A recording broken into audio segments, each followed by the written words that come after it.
Mag-iingat ka sa pagpili dito kasi halos magkadikit ang presyo ng Infinix GT30 at Poco X7. At kung hindi ka mag-iingat baka magkamali ka ng bili. Kasi oo, pareho silang mid-range na sulit sa papel pero kapag dinikit mo side by side may mga maliliit na detalye na pwedeng magpabago ng desisyon mo. Kaya ngayong video, ikukumpara natin sila para malaman mo kung alin talaga ang mas bagay sa lifestyle mo.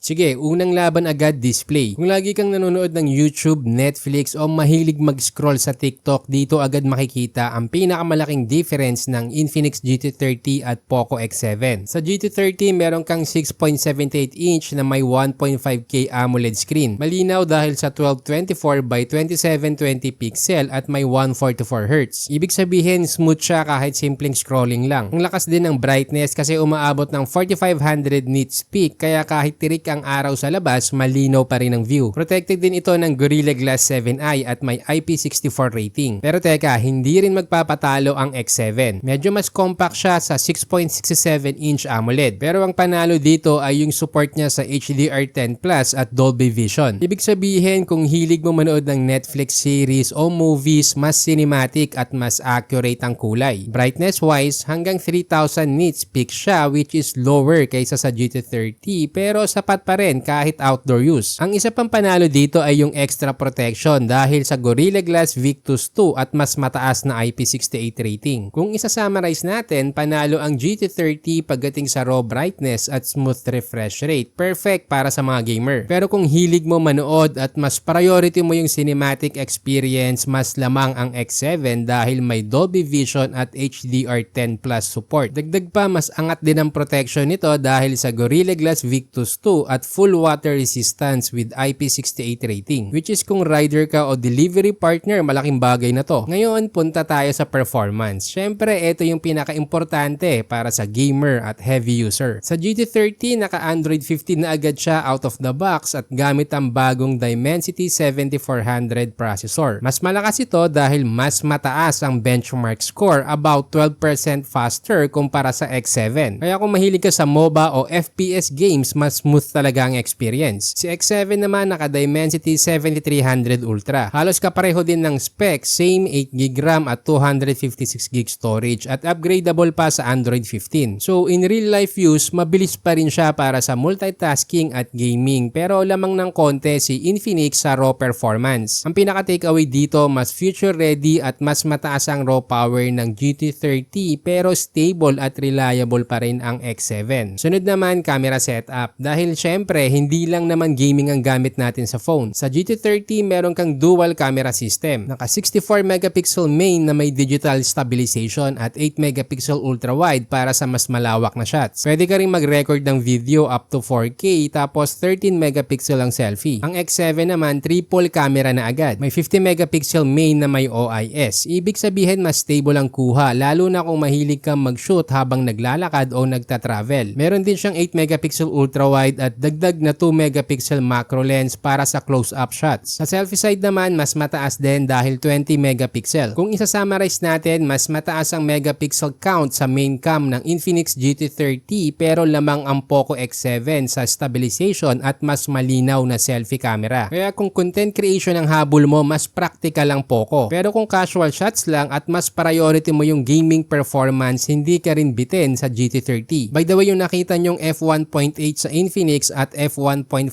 sa Poco, yan yung aperture ng camera. Mas maliit ang number, ibig sabihin mas malaki ang butas ng lens kaya mas maraming ilaw ang pumapasok. Ang resulta, mas malinaw at mas maliwanag ang kuha lalo na sa low light. So dito, lamang ang X7 dahil mas malaki yung opening sa 1.5. Halos pareho lang ang bilis ng charging nila pero lamang ang GT30 sa capacity. Ibig sabihin, on paper, mas may extra ka pang konting oras para maglaro. Kaya mas sulit ang GT30 pagdating sa battery life pero hindi naman sobrang layo ang difference. At dito na papasok ang tanong, alin ba sa dalawa ang mas bagay sa'yo? Mas priority mo ba ang gaming performance o mas hanap mo yung may extra protection at mas malinaw na camera? Ito ang final verdict natin. Kung gamer ka na priority ang smooth display, mataas na brightness at mas malaking battery, mas bagay sa'yo ang Infinix GT30. Mas future ready na rin siya dahil naka Android 15 na agad at mas mataas ang benchmark performance. Pero kung hilig mong manood ng movies, gusto mo ng mas malinaw na camera at mas mataas na level ng protection, mas practical piliin ang Poco X7. Ang punto rito parehong sulit pero magkaiba ng highlight. Kaya bago ka bumili, isipin mo muna, gamer ka ba o mahilig manood? Laging nasa labas o mahilig mag-content? Dahil sa huli, yung lifestyle mo pa rin yung magdidikta kung alin ang mas swak na phone para sa'yo. Check mo na din sa description yung links kung saan mo mabibili agad ang mga phones na to.